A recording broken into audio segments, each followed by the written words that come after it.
Erev Tov u'mevorach birshut morai ve'rabotai. Parashat Hashavua, Parashat Toldot. Et donc, je me suis dit que ce serait une bonne idée ce soir de parler un petit peu des descendants de Esav. Toldot, donc la naissance des deux frères jumeaux, Yaakov et Esav, les enfants de Yitzhak et Rivka, petits-enfants de Abraham et Sarah. Et la Torah va nous dire que Esav s'appelle Édom. Ça devient le nom de cette nation descendant d'Esav, Édom. Et on sait que dans l'histoire du peuple juif, le peuple juif va devoir traverser 4 exils. Mis à part l'exil d'Égypte, il y a 4 exils pour arriver à la délivrance complète, à la fin des temps. Ça a commencé par l'exil de Bavel, à la destruction du premier temple. Ça a continué par l'exil de Paras ou Madaï. C'est donc l'époque de Achashverosh, etc. Ça a continué par Yavan, les Grecs, donc à l'époque du deuxième temple. Et ça se termine par Galut Édom. Édom, donc jusqu'à aujourd'hui, nous sommes dans la Galut Édom. C'est-à-dire que celui qui se trouve à la racine de l'exil la plus longue et la plus difficile qu'on se trouve, c'est donc Esav. Et j'aimerais savoir comment on doit comprendre les traits de caractère. Qu'est-ce que c'est Édom? Qu'est-ce que c'est Édom? Aujourd'hui, il y a une grande discussion. On va voir tout à l'heure. J'ai retrouvé quelques sources. Qui c'est Édom aujourd'hui? C'est quelle nation? L'exil d'avant, c'était les Grecs. On savait que c'était les Grecs. Bavel. On savait que c'était Nebuchadnezzar. Parasumadaï, c'était Achashverosh. Mais aujourd'hui, on peut montrer du doigt qui c'est Édom. Il est où Édom? Et on va voir que il est possible que Édom, c'est la suite des Grecs, c'est-à-dire la prise les Grecs qui se sont transformés en Romains. Les Romains, c'est Édom. Ensuite, les Romains, pourquoi ils sont Édom? À cause du catholicisme, les catholiques. Et la suite de tout cela, les Césars de Rome, etc., c'est aujourd'hui les empires du monde. Et donc, par excellence, les États-Unis.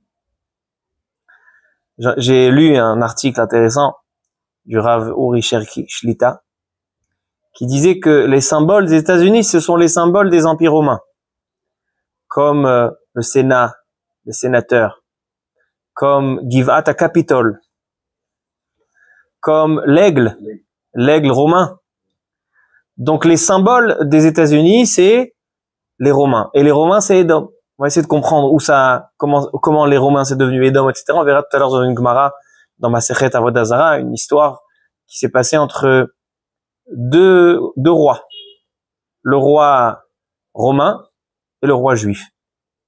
Le roi romain, c'était Antoninos César, le César Antoninos, et le roi juif, c'était Rabbi Yehuda Anassi.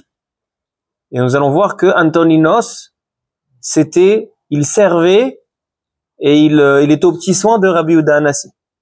Il se mettait par terre parce que quand Rabbi Yehuda Anassi voulait monter dans son lit, le roi, le César Antoninos, se mettait à 4 pattes pour que Rabbi puisse monter. Et la fin de l'histoire, c'est qu'il a mérité l'Olam Haba. Mais en tout cas, et donc la Gemara va dire que c'est un descendant d'Esav. Là, on voit que Romi, c'est Esav. Mais donc, pourquoi je vous raconte tout ça? Pour savoir aujourd'hui que Israël et les États-Unis, ils ont beaucoup de contacts, et beaucoup de liens. Dans toutes les nations, les seuls avec qui il y a un réel contact, c'est avec les États-Unis. Et donc, qu'est-ce qu'il faut réagir? Ça, on est content qu'on a les États-Unis avec nous. Il faut être content. Il faut dire non, c'est la galoute. Si on est avec eux, est-ce qu'il faut se détacher d'eux? Est-ce qu'il faut les utiliser? Qu'est-ce que la Torah veut? Et donc, dans notre paracha, je pense qu'on va retrouver des points de réflexion.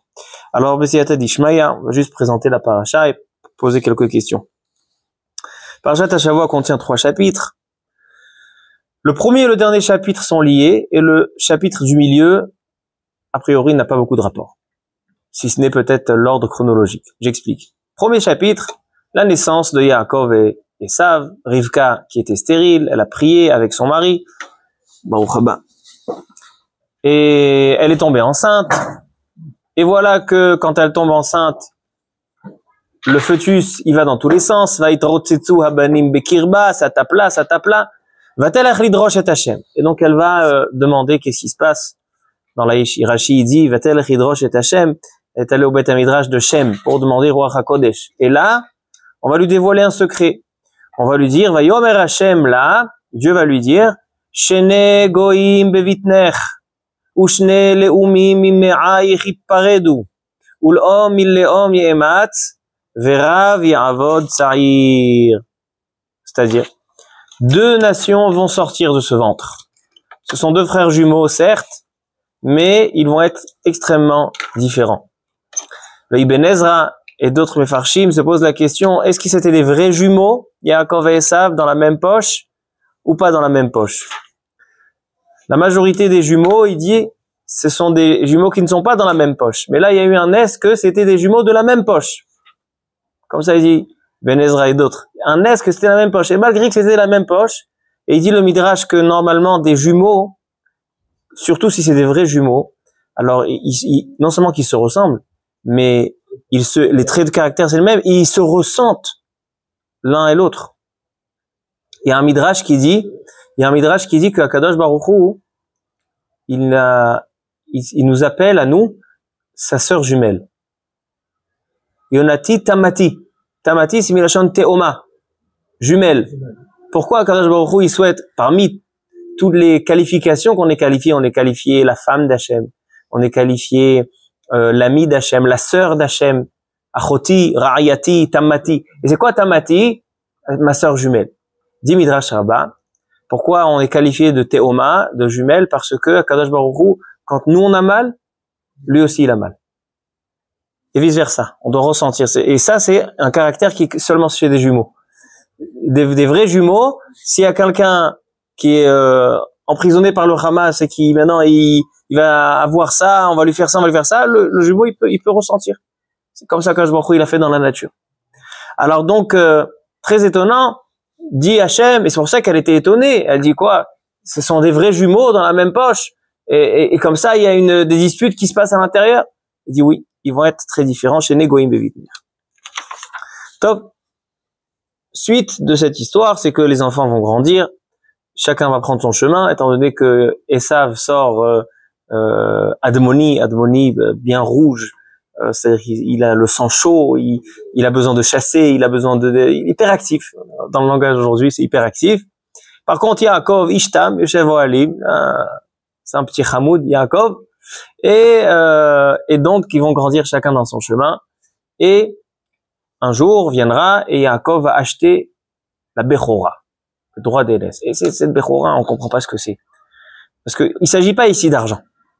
Il lui a pas acheté les droits d'aînesse de l'héritage de son père. Et c'est quoi la meilleure preuve? C'est que le suite de l'histoire, Yaakov il part chez Lavan pour aller chercher une femme. Et comment il va? Sans rien.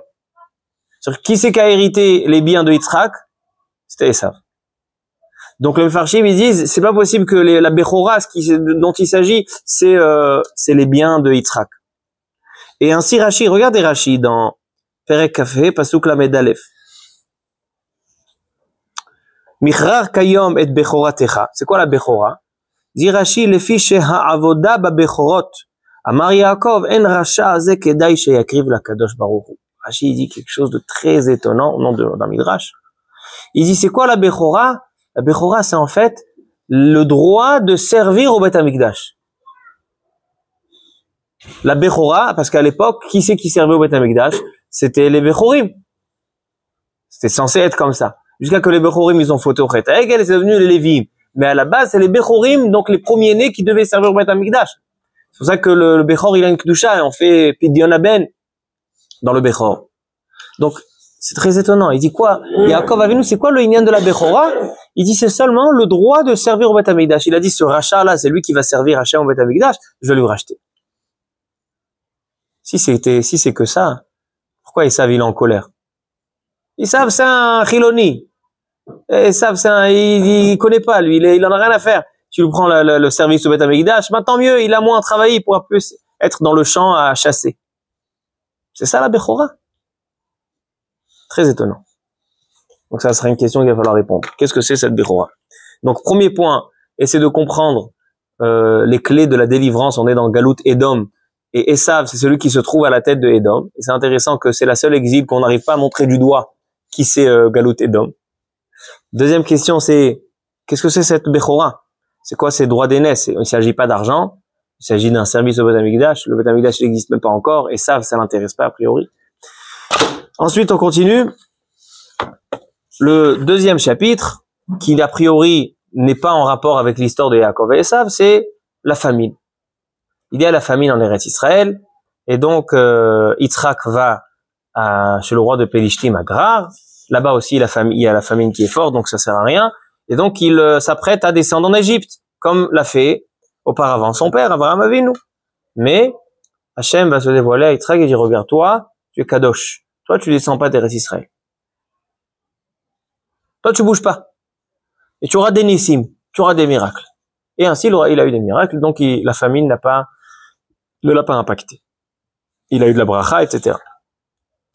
Donc cette histoire, déjà, j'aimerais savoir pourquoi elle est dans le paracha. Et déjà, cette répétition, pourquoi Hachem a refait ce même scénario qui s'est passé avec Abraham? Chez Abraham aussi, il y a eu la famine. Ils sont allés chez Avimelech. Il fallait dire que sa femme, c'est sa sœur. Et là, on répète la même histoire. Et non seulement ça, c'est que Abraham Avinu, il avait creusé des puits. Et Pélishtim, ils ont recouvert. Et maintenant, Yitzhak, il va aussi creuser des puits. La même histoire qui s'est passée avec Abraham, on a l'impression que c'est le même scénario qui se passe avec Yitzhak. Qu'est-ce que ça apporte? Qu'est-ce que ça apporte, cette histoire? Et la paracha termine avec le vol des brachot. D'accord? Donc Yitzhak va appeler Esav pour lui délivrer sa bénédiction avant de quitter ce monde, et Rivka va tout de suite organiser l'histoire pour que Yaakov, avec ruse, il va venir doubler, mettre les habits de Esav, prendre la bracha. Ça aussi, c'est une histoire qui est très sympathique. On a l'habitude de la raconter comme la Haggadah de Pessah. Les enfants, ils reviennent du Gan vendredi après-midi avant de Shabbat Toldot, et ils disent, voilà, il y a Kol Yaakov, la voix de Yaakov, et les habits de Esav. Mais a priori, c'est très étonnant, cette histoire. Déjà, est-ce qu'on peut voler une bracha? Quelqu'un, il mérite une bénédiction. Et un autre, il mérite pas la bénédiction. Tiens, celui qui mérite pas, il va doubler. Comme ça, le Rav, sans faire exprès, il va mettre la main sur le rachat, et voir la bracha. Mais la bracha, ça vient d'Hachem. Est-ce qu'on peut faire une ruse contre Hachem? Comment Yaakov a vu nous il peut doubler? Ça marche pas. Et ainsi la mechira, ainsi la vente. C'est-à-dire qu'on a deux choses qui sont a priori qui se ressemblent. La vente de la bechora, qui n'est pas de l'argent, c'est quelque chose de spirituel, et ici les brachot, les bénédictions, que c'est aussi quelque chose de spirituel. Là, Yaakov, il va profiter que Esav, il va mourir. Il dit, il arrive de la chasse, il va mourir. Il dit, non, viens, tu vas mourir, t'inquiète pas, je t'ai préparé un bon plat. Juste 6 mois, s'il te plaît, le contrat, et après, je te fais vivre. Yaakov, tu profites de la détresse de ton frère qui est en train de mourir pour se faire des affaires. Déjà, et non seulement c'est mes kartaout, c'est quoi? Et je fais ça pour pouvoir vivre dans les lois. Si vous avez aujourd'hui au tribunal rabbinique, quelqu'un qui fait toutes sortes d'actions quand il est dans Pikuach Nefesh, c'est pas valable. Donc c'est vrai qu'il y a une différence entre Talihu Vezavin, Talihu Veyahiv, entre quelqu'un qu'on l'a forcé à donner, quelqu'un qu'on l'a forcé à vendre. Mais en tout cas, Yaakov Avinu, ça se fait pas ce que tu fais. Et à la fin, tu fais une ruse avec les bénédictions. Pourquoi tu fais cette ruse? Et comment ça peut marcher? Donc toute cette histoire, elle nécessite un petit peu éclaircir, elle nécessite une explication. Et comme je vous ai dit, l'essentiel de ce shiur, c'est de comprendre la galoute Edom qu'on se trouve aujourd'hui. Est-ce que les États-Unis sont pour quelque chose? Est-ce qu'on va avoir besoin des États-Unis pour avoir la Géoula Beth Amikdash? Est-ce que les catholiques qui sont aussi dans Galout Edom, parce que c'est Romi, et Romi c'était les Romains, c'était catholique. Top. Alors on va commencer par une Gemara dans Masechet Avodah Zara. La Gemara raconte plusieurs histoires, pages 10 et 11. La Gemara va apporter un pasouk de la Parashat Hashavua. Le pasouk dit que lorsque Rivka, elle avait une grossesse agitée, elle est allée demander l'avis d'Hachem, roi HaKodesh, et Hachem lui a dit, Vayomer Hachem là, c'est le début de la Parasha, Shene Goim Bevitner Tu auras deux nations. Si on fait attention, Goïm n'est pas marqué Gimel Vav Yud Mem, mais il est écrit Gimel Yud Yud Mem. Pas marqué Goïm, mais marqué Geim. Pourquoi marqué Geim? Parce que il s'agit ici pas seulement de Goï, c'est-à-dire d'une nation, mais il s'agit des choses prétentieuses, des choses qui sont kol Geinase. Quelqu'un qui est midgae, c'est Milachon Ga'ava. Et donc, de quoi on parle? De quelle nation prestigieuse? Dit la Gemara, il s'agit de Rabbi Yehuda Hanassi, l'auteur de la Mishnah, et Antoninos Kessar. Et la Gemara va raconter plusieurs histoires. On va raconter une de ces histoires. Si vous étudiez cette Gemara-là, elle est très très très intéressante. Tous les conseils que Antoninos Kessar demandait à Rabbi. Et Rabbi lui répondait par des rémazim, par des paraboles, parce qu'il avait peur de se faire attraper par les Romains. Donc il répondait tout par des paraboles. Je vous donne un exemple, c'est trop sympa, donc je suis obligé de vous le dire. La fille de Antoninos Kessar, elle a fauté. Elle est allée dans des endroits pas voulus tellement. Et donc Antoninos va envoyer à Rabbi, parce que c'était son élève. Il allait étudier la Torah chez lui, et il lui demande qu'est-ce que je fais avec cette fille. Alors il a marqué qu'il lui a envoyé il voulait pas dire ma fille elle a fauté, donc il a envoyé en parabole. Il lui a dit Shadar le Gargira. Il a envoyé un SF, c'est-à-dire des feuilles qui s'appelle Gargira. Maintenant la fille de Antoninos s'appelait Gira. Alors Gargira, ça dit Gargira elle a été Greret. Il a dit ma fille Gira, elle est Gargira. Elle est partie dans la faute. Alors il a compris le message. Rabbi Yehuda Hanassi dit il veut savoir qu'est-ce qu'on fait avec sa fille qui a fauté. Alors les messages se sont faits avec des feuilles. Je sais pas si c'était de Gush Katif ou pas de Gush Katif. En tout cas, c'était qu'avec des alim. Alors lui, il a envoyé Gargira et il lui a dit elle a fauté. Alors Rabbi lui envoie à Kusbara. Il a dit Kusbar. Pourquoi Kusbarta? Il dit Kusbarta, coupe Barta la fille. Coupe la fille, tue-la. Shadar le Karti. Il lui a renvoyé un poireau. Karti. Il dit quoi, Karti? Tu me dis de tuer ma fille, mais si je coupe ma fille, je coupe toute ma descendance. Anikoret et Tatsmi, c'est un Karti. Shalach le Hassa. Alors il a envoyé de la salade. Rabbi Yehuda Hanassi, il a envoyé de la Hassa. C'est quoi Hassa? Alors, si tu n'auras pas de descendant, alors laisse-la tranquille. Tachous alea, terachem, shulchous verachem alenu, hassa, chas rachamana alal. Alors là, les farshim, ils expliquent, c'est quoi cette histoire, Kusbarta, tue la fille, chassa. En tout cas, Antoninos prenait conseil chez Rabbi Yehuda Hanassi. Je vous raconte une parmi une dizaine d'histoires qui est rapportée ici sur Antoninos et Rabbi. Si on avait le temps, on aurait fait toute la page parce qu'elle est très intéressante. Mais une histoire. Kol yoma, Ave Meshamesh le Rabbi.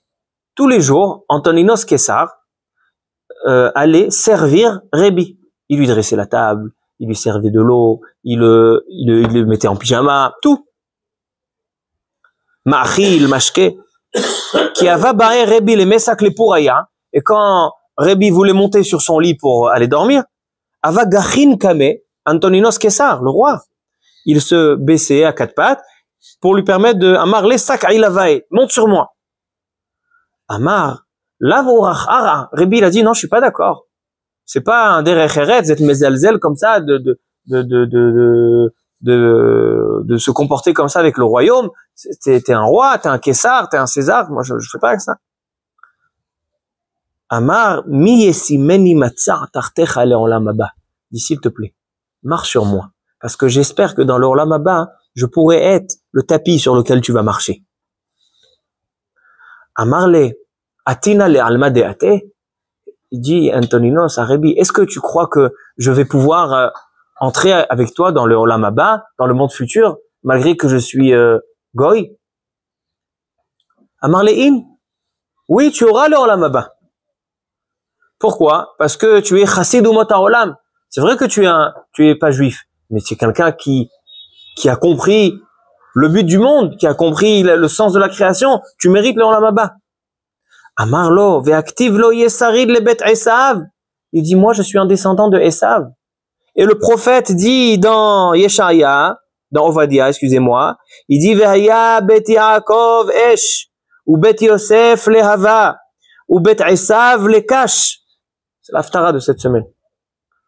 Qu'est-ce qu'il est écrit? Que quand viendra le Mashiach, qu'est-ce qu'il fera? Il prendra une allumette, le Mashiach, il allumera l'allumette et Bet Esav sera comme la paille. Il flambera et se brûlera comme la paille. Alors il dit, Antoninos à Rebi, mais moi je suis descendant de Esav. Et donc est-ce que selon la prophétie de Ovadia, je vais être brûlé? Amarlo, Rebi lui dit un chidouche. Il dit seulement celui qui se comporte comme Esav, lui sera brûlé comme Esav. Misheo, c'est Maaseh Esav. Mais si tu fais pas Maaseh Esav, tu seras Barolam Haba. Tu es dans le bon chemin, tu seras Barolam Haba. Maintenant, comment il est arrivé à la conclusion qu'il est le fils d'Esav?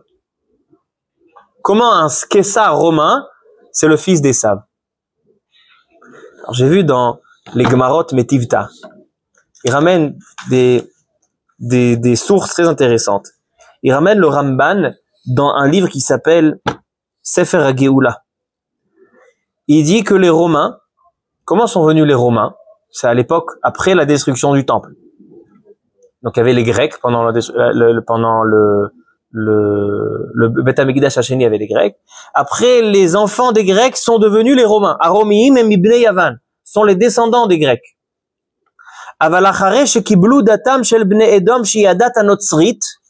Mais étant donné que ils ont accepté sur eux, donc les Romains ont accepté sur eux la religion de Edom, qui était catholique. Shebnei Edom ayu arishonim lachzikba. Parce que les premiers du catholicisme, ce sont Edom, et les Romains ont pris sur eux le catholicisme, Naasu uma achatimahem. Et donc, ils sont devenus tous la même chose, tous la même race. Catholique, Edom, Romain. Ubifrat achare sheba'u rabbim me'adomim lagur be'eretz romi. Non seulement ça, c'est que les Édomis, parce que normalement Edom, où c'est Edom? C'est Har Seir, c'est en Israël. Yaakov, quand il s'est séparé de Esav, ça va l'Ar Seira. On va voir dans la suite de la paracha et les parachutes à venir. Vechen mevar ba midrash. On voit dans Rashi dans la paracha ici, quand Yaakov Avinu il fait une bracha à Esav. Esav il pleure. Il dit papa, fais-moi quand même une bracha. Alors il dit Rashi, qu'est-ce qu'il a fait comme bracha? Il lui a donné Zu Italia Shel Yavan. Il lui a donné l'Italie grecque. Alors comment Esav, il va recevoir dans le futur l'Italie grecque? Il dit oui, parce que les Romains, c'est la suite des Grecs. Et les Romains, étant donné qu'ils sont devenus catholiques, et les catholiques c'était Édom, alors donc en fait, Esav qui est Édom, il va s'infiltrer chez les Grecs en Italie. Et il ramène là-bas dans la Metivta, Sefer HaIkarim. Écoutez ce qu'il dit. Ma'amar Revi'i. Il dit שכאשר מתערבת אומה בחברתה היא נחשבת לאומה אחת איתה.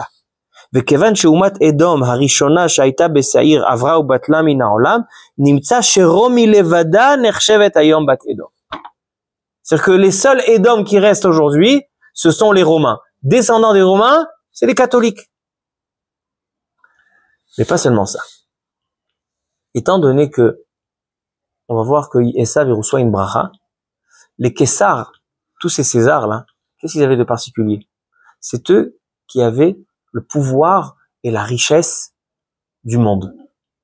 C'est-à-dire que les empires de Kalkali, c'est-à-dire de la finance, c'est eux qui représentent Édom. C'est pour ça que certains disent aujourd'hui que la suite de Malchut Romi, de cet empire romain, c'est les États-Unis. Et comme j'ai lu au nom du Rav Uri Cherki, Shlita, il dit que les symboles des États-Unis, ce sont les symboles romains.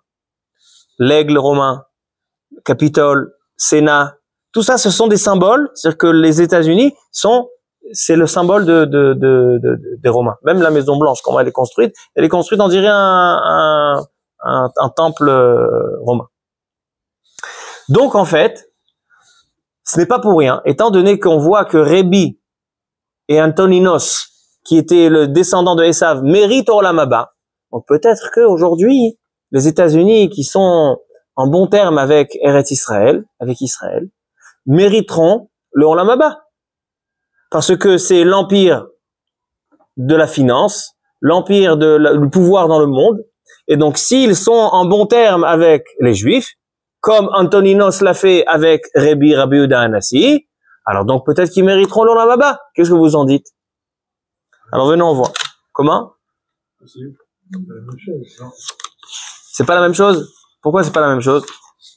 Antoninos, il a étudié la Torah, mais je pas.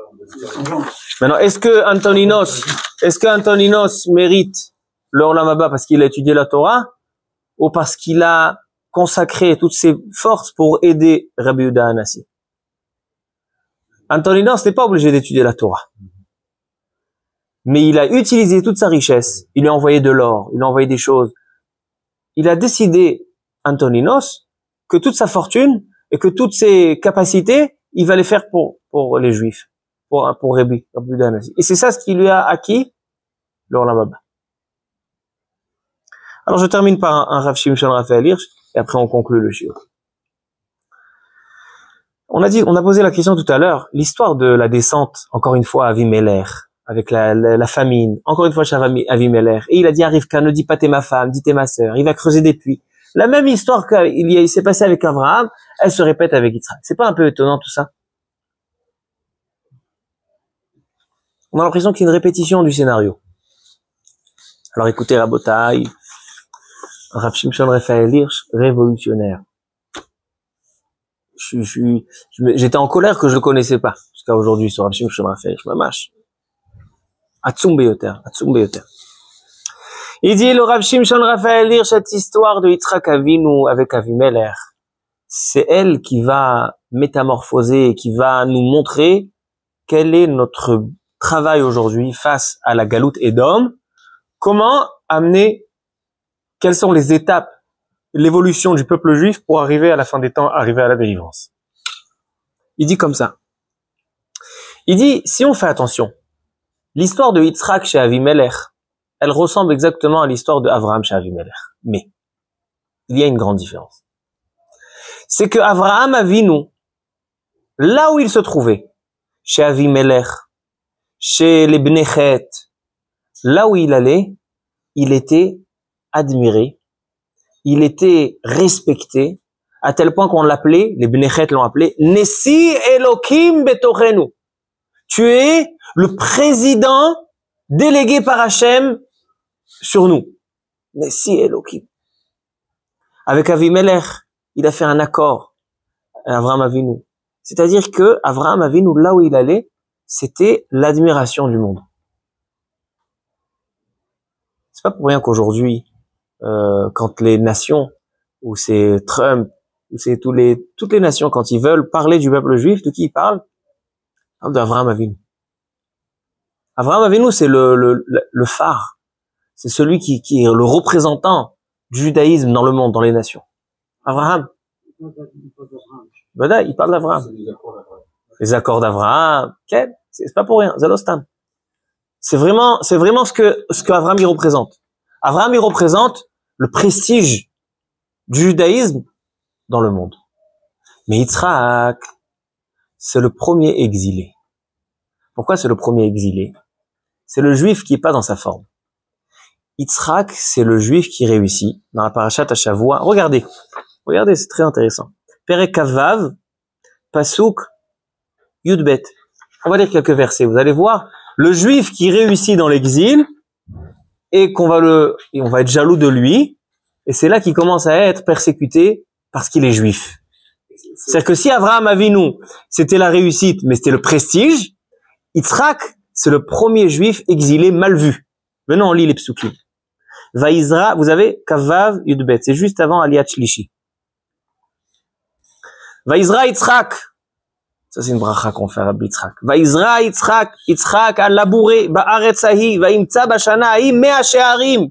Et il a trouvé mea she'arim. C'est quoi mea she'arim? Il a eu Geoula? C'est pas une bracha. C'est quoi mea she'arim? Non, mea she'arim, il a eu 100 mesures, des chars. Chars, c'est une mesure. C'est-à-dire que la récolte était extraordinaire. Vaïvareché ou Hashem. Vaïgdal aish. Vaïelech aloch vegadel. Ad ki gadal meod. Regardez combien de fois il a marqué le terme gadal. Il a grandi. Vaïhilo mikne tzon. Ou mikne bakar. Va'avuda rabba. Et qu'est-ce qu'il y a marqué là? Vaikaneu oto pelishtim. Les Pelishtim étaient jaloux de lui. Il n'y a pas marqué Vaikaneu bo pelishtim. Ils étaient jaloux de sa réussite. Non. Vaikaneu oto. C'est-à-dire que la jalousie qui est envers les Juifs dans le monde, elle n'est pas pour leur réussite, c'est un prétexte. Ils sont jaloux du Juif même. Vaikaneu oto. Dit le Rav Shimshon Raphaël Hirsch, Emkinu benochri shemi bet Avraham, miyad acharei mot Avraham, kin'azu potachat meoraot ametzainim shlav chadash she'echel im Yitzchak. Avraham aya nesi Elokim. Avraham, ce n'était pas un homme exilé. Avraham, c'était le Juif qui était le symbole de la réussite et du prestige. Yitzchak, c'est le premier Juif à qui on va commencer à persécuter parce qu'il est juif. Bon, c'est quoi la suite? Mais Yitzhak, il était riche. C'est-à-dire qu'il y a la richesse dans l'exil, elle est mal vue. Il y a une haine pour le juif qui réussit. Ok. Mais après, il y a Yaakov, 3e degré. Yaakov, c'est non seulement qu'il est persécuté, mais c'est qu'il n'a pas un rond. Il est pauvre. Il est éved. Il devient esclave. Il va descendre en Égypte. Il va aller chez Lavan, on va se comporter avec lui comme un esclave. C'est encore un degré, 3e degré. Et dit le Rav Shimshon Raphaël Hirsch, il dit la manière comment le peuple juif va trouver sa délivrance finale, c'est en passant par ces 3 étapes. Pas d'en haut en bas, d'en bas en haut. C'est-à-dire tout d'abord que lorsque Am Israël, même quand il est esclave, même quand il est persécuté, il trouve la foi en Hachem. Où on a vu ça? On a vu ça en Égypte, que malgré qu'ils étaient esclaves, il y avait toujours la émouna b'Hashem. On a vu ça dans toutes les galouillottes, on a vu ça dans la Shoah. On a vu ça le 7 octobre. On a vu ça chez des Khatoufim qui sont revenus, qu'ils étaient esclaves là-bas, pire que des esclaves. Et c'est là qu'ils ont connu Hachem. Comprenez ça? D'où ça vient ça? Ça vient de Yaakov Avinu. Ça c'est la bride de Yaakov. Yaakov Avinu, il représente que le juif, même si tu le persécutes, s'il connaît Hachem, il s'en sortira. Et ils sont sortis. Ça, c'est la première étape. 2e étape, c'est savoir être juif comme Yitzhak. Que maintenant on va réussir, on va avoir de la réussite, mais on a les nations qui nous persécutent. Ça, c'est quand on réussit, ça c'est Yitzhak. Et Be'ezrat Hachem, quand viendra le Mashiach, quand on montera au niveau d'Abraham. C'est quoi le niveau d'Abraham? C'est qu'on sera à un niveau qu'on aura la richesse, mais que les nations seront en admiration pour nous. Pas, il dit le langage, pas malgré qu'on est juif, mais parce que on est juif.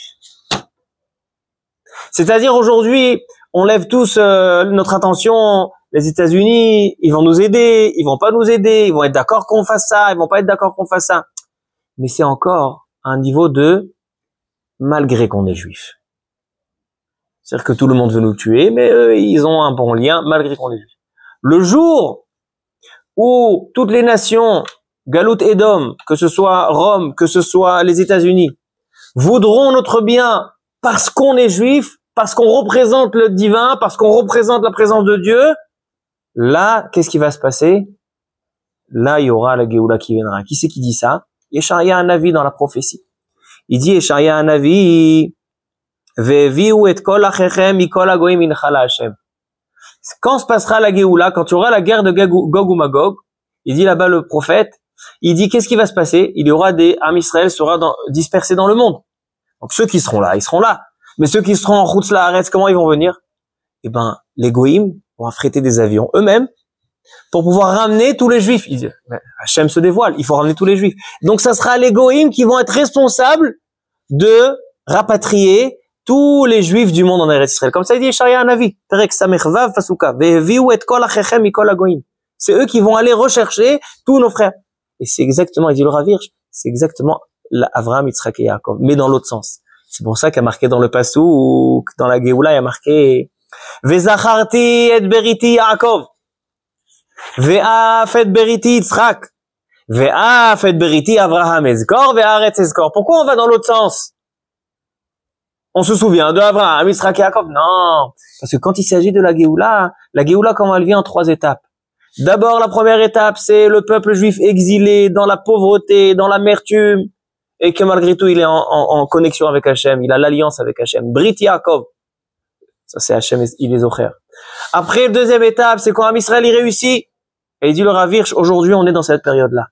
Baruch Hachem, aujourd'hui, Am Israël, il réussit. On n'est pas comme à l'époque, où Am Israël, ils étaient éparpillés dans le monde, avec persécutés, qu'ils avaient ni argent, ni maison, ni rien du tout.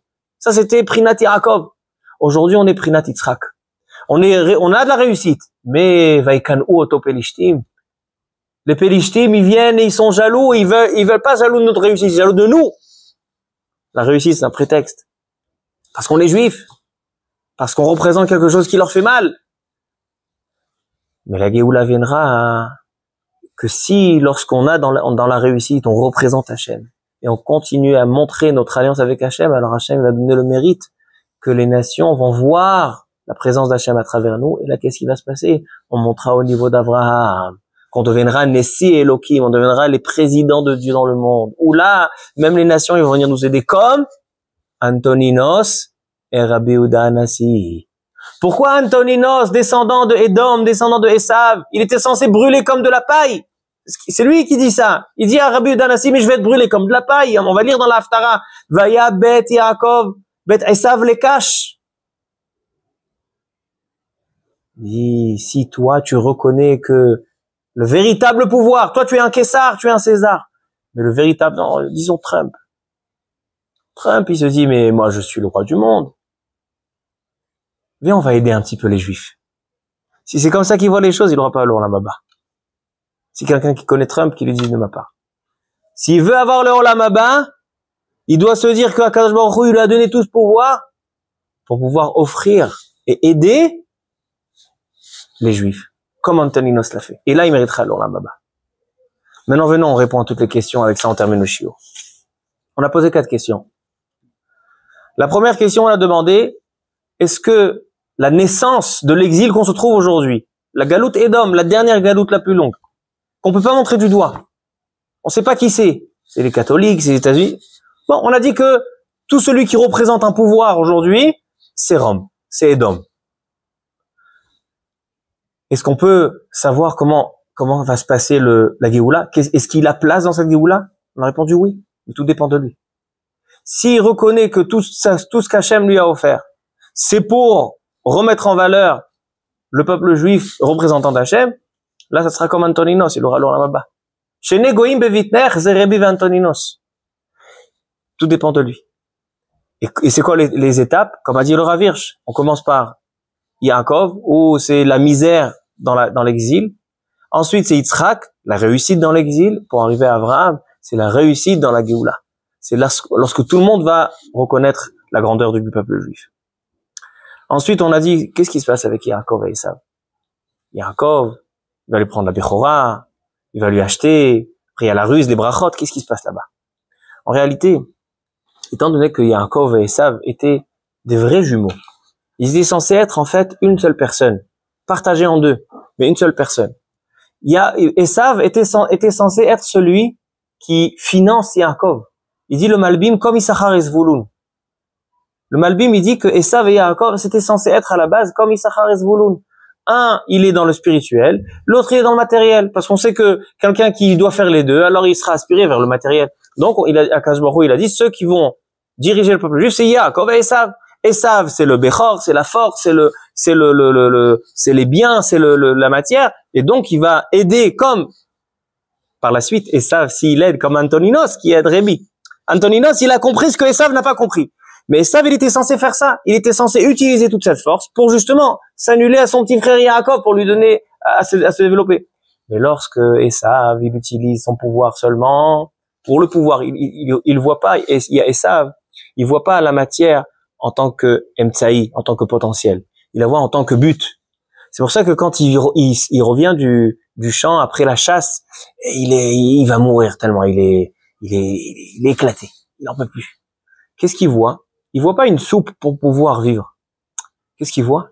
Il voit le rouge. Il dit, donne-moi cette soupe rouge. C'est-à-dire qu'il voit la soupe. Pourquoi il veut pas la soupe pour vivre? Il veut la soupe, non, parce que il veut encore un kiff. Ah, il y a un rouge. Moi, j'aime le rouge. Il dit, Yaakov Avinu, je lui ai rien volé. Quelqu'un qui montre que toute la matière c'est un but et pas un emtsai, donc finalement il n'est pas concerné par prendre le matériel pour le consacrer au spirituel. Donc il dit Yaakov Avinu, c'est moi qui va le faire. C'est pour ça qu'il lui dit il dit toi, ce que tu as besoin de quoi le matériel? Pour le matériel, d'accord. Alors maintenant donne-moi juste la possibilité, la responsabilité plus exactement, la responsabilité de consacrer toute matérialité pour le bon chemin, c'est moi qui le fais. Et c'est ça ce qu'il dit Rashi. La avodat à korbanot au Bet Hamikdash. Ben, il n'y avait pas encore Bet Hamikdash, qu'est-ce que ça m'intéresse? Non.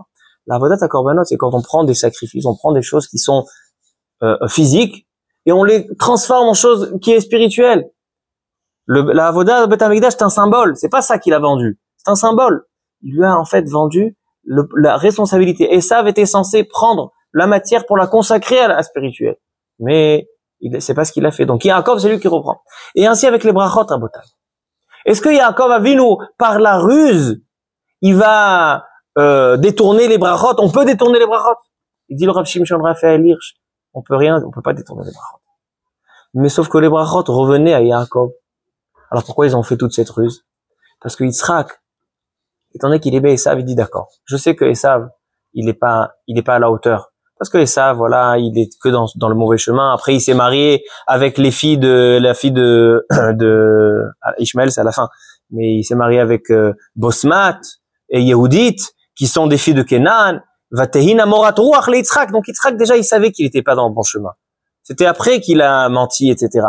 Maintenant, Yitzhak, il a découvert le vrai visage de Esav. Malgré tout, il est d'accord. Yaakov, c'est lui qui va avoir la responsabilité et du ruach et du chomer, et du spirituel et de la matière. Mais toi, peut-être que tu auras le mérite d'être comme Antoninos. Comme Antoninos, il y participe, il prend part, il peut avoir l'olam haba. J'ai envie toi aussi que tu sois comme Antoninos. Mais là, quand Yaakov il vient, il dit d'accord, tu peux lui donner une bracha comme Antoninos. Mais sache que c'est moi, quand il a perdu la Bechora, il a perdu la responsabilité de prendre toute matière et de la transformer en spirituelle. Donc, il dit, Yaakov à Yitzhak, c'est moi elle me revient à moi. Alors pourquoi elle a déguisé? Pourquoi Rivka, elle a déguisé son fils? Il dit, le Racharir, il dit, parce que justement, elle voulait lui montrer, regarde. Et le Malbim, il dit, les habits, c'est quoi les habits? Les habits symbolisent toute la matière. Un homme, il est habillé, les habits ne font pas partie de l'homme. On peut s'en séparer. Les habits, on peut se déshabiller, on peut se rhabiller. Les habits, c'est pas quelque chose qui fait partie de nous. Donc elle dit ici, si on parle de matière, de prendre quelque chose qui fait pas partie de nous pour le transformer en quelque chose de naturel, il faut que ce soit quelqu'un qui ait ce rattachement. Donc elle a pris les habits de Esav, elle lui montre, comme ça elle explique le Malbim, elle montre à Yitzhak, elle dit regarde, ne donne pas la bracha à Esav. Et là il a compris. Il a dit d'accord, c'est Yaakov, c'est pas une ruse. On n'a pas menti. Yitzhak, il a compris, elle lui a fait passer un message. Elle lui dit, c'est un imposteur. C'est quelqu'un qui se déguise. C'est pour ça qu'elle a déguisé Yaakov. Parce qu'elle dit, Yitzhak, Esav, c'est un imposteur. Donc, la bracha, elle revient à Esav. Mais lorsque Esav, il vient, il dit, bracha achat. Tu peux pas me donner à moi aussi une bracha? Il dit, tu sais quoi? Étant donné que toi, à la base, t'étais dans le projet. Tu t'es retiré de ce projet. Mais t'étais dans le projet, alors on va te donner un mérite. Que si toi, tu utilises tout ton potentiel, toute la matière pour l'offrir à Yaakov, toi aussi tu auras un chélek. Et c'est ça que Antoninos a bénéficié de cette bracha de Yaakov. Antoninos, il a compris. C'est-à-dire qu'en fait, si on résume un petit peu ce shiur, parlons de l'exil qu'on se trouve. Galout Edom. Edom, le monde est dirigé par Edom, par le catholicisme, par les États-Unis. C'est eux qui dirigent le monde. Maintenant, est-ce que nous, on a besoin d'eux? Dans la Géoula, on n'a pas besoin d'eux. Parce que la matière, Akadosh Baruch Hu, par l'intermédiaire de Yitzhak, il a fait la bracha Yaakov. Et pas Esav. À la base, il était censé, ça devait dépendre d'eux. On est autonome. On a et la responsabilité du spirituel et la responsabilité du matériel. Alors quoi? Alors c'est quoi leur place? Leur place, elle est qu'ils peuvent aussi participer. C'est-à-dire que quand un Israël, il n'est pas dans la spiritualité, c'est eux qui nous dominent. Et là, aujourd'hui, tant qu'on n'a pas atteint le niveau de spiritualité de orienter toute notre matière envers Hachem, alors donc c'est eux qui dominent le monde. C'est les États-Unis qui décident, c'est les catholiques qui décident, c'est eux qui dirigent le monde. Mais lorsque Am Israël se réveillera, et que lorsque Am Israël sera entièrement consacrer, représenter Hachem, toute cette richesse pour Hachem, alors là, on offrira la possibilité à toutes ces nations, les États-Unis, vous voulez aussi avoir le Olam Haba? Alors, reconnaissez, il faut reconnaître où est la vérité. Et là, ils seront offrim aussi d'avoir le Olam Haba. Comme ça, dans la Parashat Hashavua, on voit une manière de visionner, une manière d'interpréter tous ces contacts qu'on a avec les nations. Quelle est la place de chacun? Est-ce que ça va nous amener la Beth Amikdash? Oui, on a vu que le Beth Amikdash, les Goïm ont participé à la construction du Beth Amikdash. Qui c'est qui a construit le deuxième Beth Amikdash? C'était Koresh. Ordous, il a aussi aidé, il a développé le Beth Amikdash. C'est-à-dire qu'on peut offrir aux Goïm de venir, mais c'est seulement s'ils sont d'accord. Mais sinon, nous, on est autonomes, on n'a besoin de personne. Baruch Adonai Le'olam. Amen. Amen.